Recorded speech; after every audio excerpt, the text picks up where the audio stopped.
What I'd like to do is give you a quick overview of what the NCOIC is, then describe where we started and what direction we're going with this particular demonstration. Okay. The NCOIC has been around for about 9 years. Okay. It started off as industry coming together, taking a look at interoperability and what kind of market space would interoperability enable us. Very technically oriented organization, moving things forward. Okay. NCOIC actually has a legal basis for being. OMBA 119, which came out of the White House, set a stage that said industry and government should work together. There are similar documents in Europe and Australia. And there is a framework that says industry and government can work together, but it has to be within this legal environment. And the NCOIC is chartered to work within that legal environment. And we've got a legal staff that actually works with us to make sure that we follow the rules and regulations to ensure that we are maintaining that environment. And it allows contracts to be put in that environment so that we are not competitive with industry, but it allows us to move things forward with the government customers as well.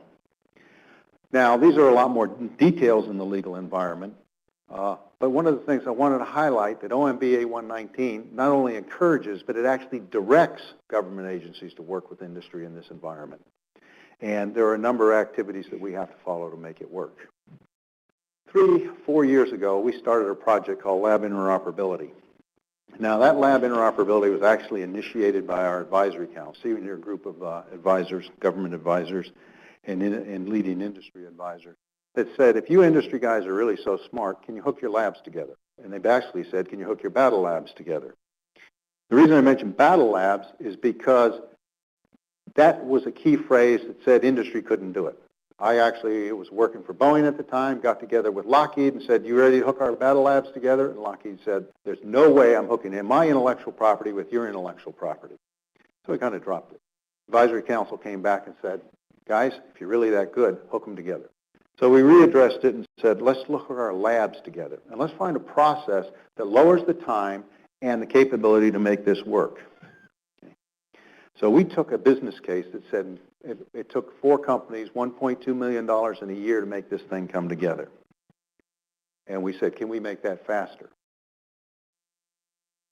Our objective is to reduce the time, create a modeling and simulation environment, and make it supportable for the commercial customers and the NGOs as well. We used the old ISO 7 level model. In that 7 levels, we broke it down into a management model of 4 levels. Work with the network, look at your equipment, check out your middleware, and then plug your applications in the top. If we can get the 3-4 layers common, it's not proprietary, we can make the system work.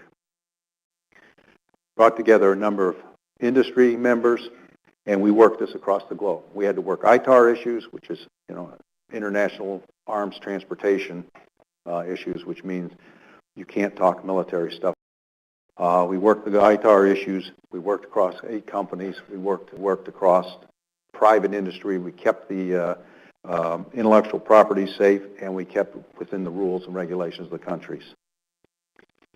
We ended up knocking this 1-year process down to 6 weeks. We knocked the cost off by 2/3. And that was when we put the process in place. The NGA saw this and said, can you guys do something better for us? Put a piece of cloud in here, and they said, can you take this cloud environment and make it an international environment? Show us that you can do this internationally, bringing in companies, industries, governments, and hooking it together so that we can share information. We want to really share geospatial information in this environment. We did that.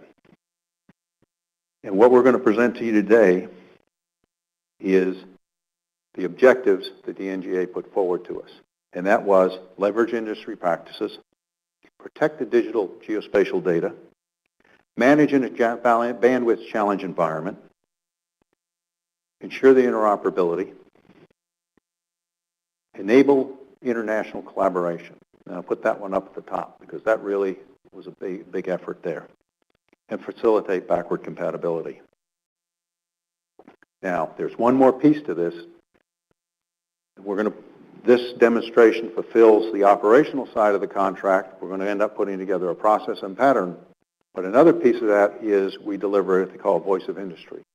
And what we do is we take our members through our technical council, and they review all of this. This isn't just the people that worked in this particular activity. It's our entire membership looks at the activity. And what we've done today is we've passed out questions throughout the audience, and we're asking the audience to fill in the questions, answer whatever they see, and we'll be presenting that to our technical council. They'll be taking your inputs and importing them into the Voice of Industry review. So when we deliver the process, the overall product, we'll also be delivering a review from industry that says, here's what we think that what the issues were. The project itself, we broke down into two parts. We call cycle one. We built the infrastructure. We built the cloud infrastructure, put it together, and we put a process in place. And you can see we brought in 4 cloud activities, hooked them in. We acquired storage space, we acquired a registry, and we put in a security concept. And then we're going to show you the pricing. $3,000 to $5,000 a month is what we're paying to keep this thing working. And we now actually have an operational cloud that is working today, and we're going to show it to you. Then we brought in the applications. We said, we got a cloud, we got an infrastructure. How do we make it operational?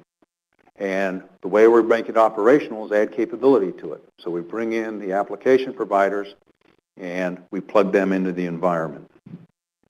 We also provide data. We put data in the environment so that the application providers have access to that data. We also create data from the applications and reapply it to the cloud. So now you've got data that sits in the cloud, you've got applications that plug into the cloud, the applications use the data is regenerated and put back into the cloud for use by other members.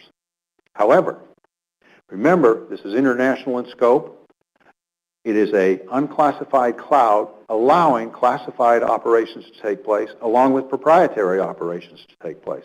So we have to secure that information so that it is protected as it wishes to be protected by the data owner. We're going to give you a quick overview of how that's taken place. We took the demonstration, we put it in a geospatial location called Haiti. We did Haiti because Haiti's had a disaster, and we put the disaster on top of it. We did this mainly for audience review, not because we're trying to solve Haiti issues. We did it so that we had a geospatial place that the mind can grasp with. We did a unified response. In other words, we brought in actors. These are our app providers, but we call them actors for this scenario. And we said, you now have a role. And that role is going to do these activities. We built the infrastructure, and we're going to do a process to put it together, and then we integrated the capabilities.